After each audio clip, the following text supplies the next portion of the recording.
म्हणजे ह्या सगळ्याच बद्दल, फक्त महाशिवरात्री असं नव्हे, पण जे लोक ज्ञानमार्गाने चाललेत किंवा भक्तिमार्गाने चाललेत किंवा काही, तू त्यांना काय एक म्हणजे तुझ्या अनुभवाचे जे काही बोल आहेत म्हणा किंवा उपदेश म्हणा किंवा संदेश म्हणा, तू काय सांगू इच्छिल? एक शेवटचा एक पण तुला परत इथे बोलावणं आणि तुझ्याकडनं हे करणं हे फार नाही नाही कठीण काम आहे. नाही नाही त्यामुळे आता असं मी अगदी म्हणजे मी तुला परत बोलवणार आहे, पण पण एकदा तू सांगच.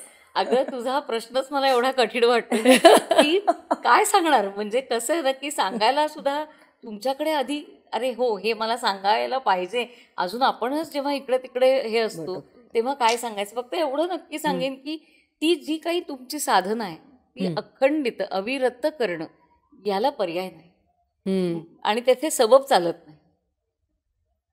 म्हणजे जसं अब्दुल करीम खान साहेबांना एकदा कोणी विचारलं, किराणा घराण्याचे अध्वर्यू, किंवा तुम्ही कधी कधी हो रियाज करता. आता एवढ्या मोठ्या व्यक्तीला हा प्रश्न विचारणारा पण काय असेल, तर त्यांना विचारलं तुम्ही कधी कधी रियाज करता, तर ते म्हणाले मी कधी करत नाही असं विचार. त्यामुळे 24x7 हे अखंड माझ्या मनात तो तानपुरा वाजतच असतो. तर ही साधनाच आहे ना, ते संगीताची करते. तसं आपण ज्या क्षेत्रात आहोत, आपण जे काय करतोय ते सुद्धा शेवटी त्याची पूजाच आहे.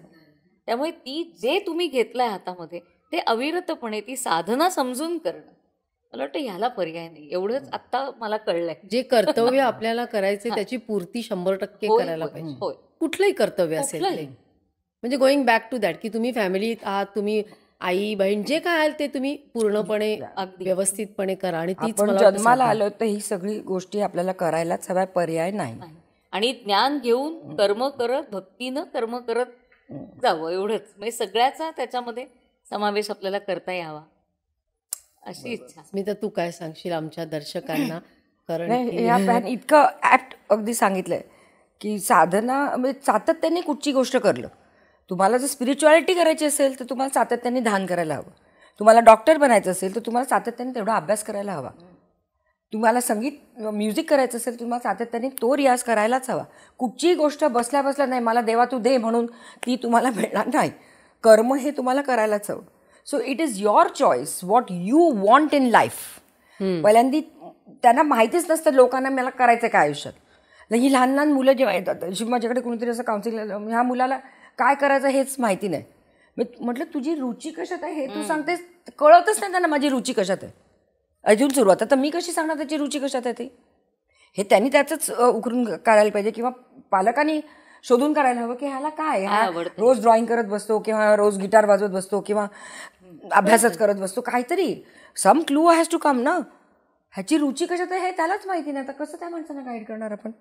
बरोबर. So people are just completely unaware. मला त्याचा त्रास होतो की तुम्ही एवढं अनअवेअरनेसमध्ये एवढ्या काही तुमच्यात सचितपणा नाहीच ह्या गोष्टीचा. मग ते अध्यात्म असो किंवा काहीही असो, तुम्ही जागरूकच नाही आहात अजिबात. काहीच चाललं आहे आपलं आयुष्य. मग एक दिवस मोठे होतील, एक दिवस लग्न करतील, मुलं होतील, आजारी पडतील आणि जातील.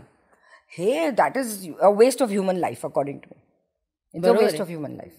तुम्हाला मनुष्य जन्म जर दिला आहे परमेश्वराने तर त्याचा काहीतरी सदुपयोग करा. म्हणजे तुम्ही अगदी वरच्या तुम्ही काय स्पिरिच्युअल मास्टर वगैरे बना वगैरे असं काही नाही, पण कुठेतरी त्या मार्गावर अक्षर तरी गिरवा, मग पुढचं पुढे. काहीच तर असं कसं नाही असं होऊ शकत.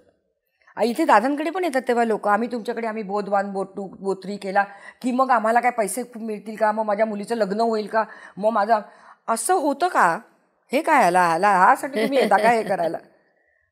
अक्षरशः लोकांचं असंच चाललंय. ह्याला काय अर्थ आहे? खूप छान. ऍक्च्युली तुम्हाला दोघींना जेव्हा बोलवलं त्याच्या आधी मला जरा टेन्शन आलं. मी हिला पण सांगितलं की अगं म्हणजे तुम्ही दोघी खूप वेगळ्या आहात आणि मग कसं काय म्हणजे आपण डिस्कशन करणार. पण आज काहीतरी असं वेगळंच त्याच्यातनं आलं ना. छान आहे, उलट खूप वेगळं सुंदर झालं. किती सहज छान झालं. वेगवेगळे पर्स्पेक्टिव्ह मिळाले, निराळ्या गोष्टी कळल्या. म्हणजे हिचं प्रॅक्टिकल आणि खरं सांगू का ह्या अशा गप्पा होत नाहीत, नाही फार होत. कमी होतात. खरंय. खूप छान. मला तर खूपच आवडलं. आणि मला माहिती आहे तुम्ही दोघी भयंकर बिझी आहात, पण तरी सुद्धा तुम्ही वेळ काढून आलात आणि आम्हाला तू परत बोलवणार आहेस आणि परत बोलवणार आहे. फक्त तुम्ही वेळ काढून परत याल की नाही मला शंका आहे. कारण मला हिनी पण ऑलरेडी सांगितलं मला खूप काम आहेत. धनश्रीला ऑलरेडी उद्याच्या दुसऱ्या दिवशीच्या प्रोग्रामचे वेध लागलेले. त्यामुळे आपल्या या गप्पा अशाच आपण इथे थांबूया तात्पुरत्या. परत एकदा आपण भेटू, परत अशाच गप्पा मारू, परत कुठल्या तरी वेगळ्या विषयावर छान गप्पा होतील.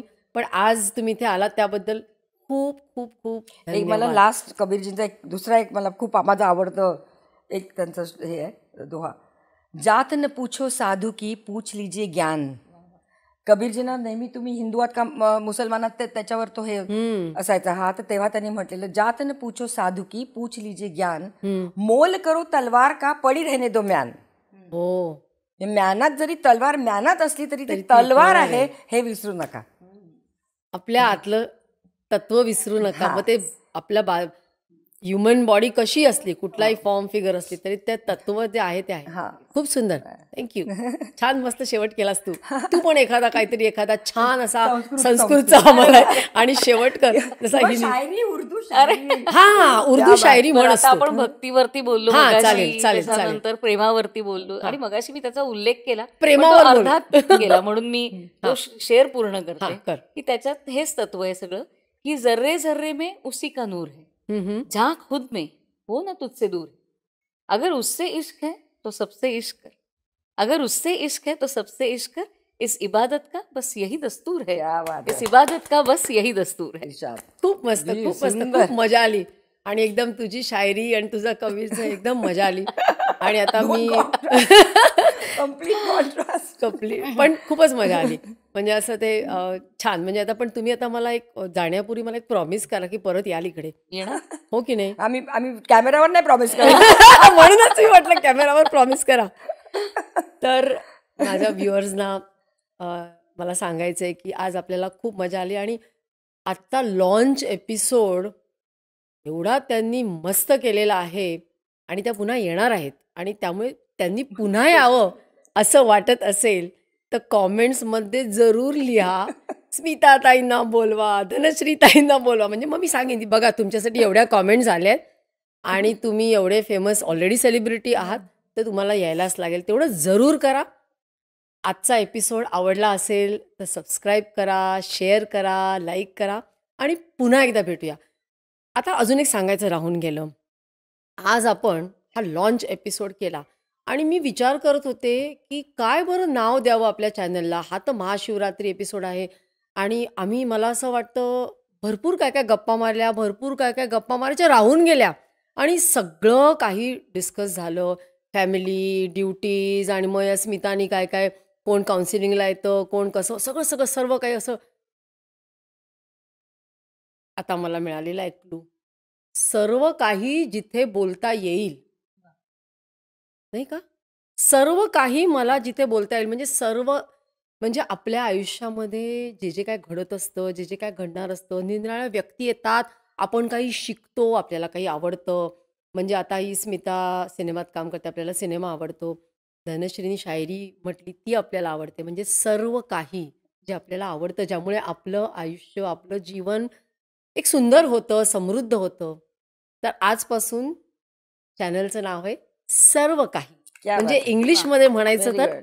All that matters.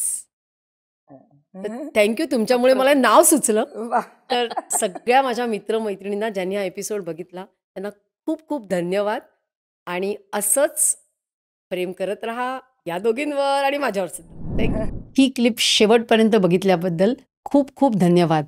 संपूर्ण एपिसोड बघण्यासाठी खाली दिलेल्या लिंकवर क्लिक करा आणि सर्व काही चॅनलला सबस्क्राईब करायला विसरू नका.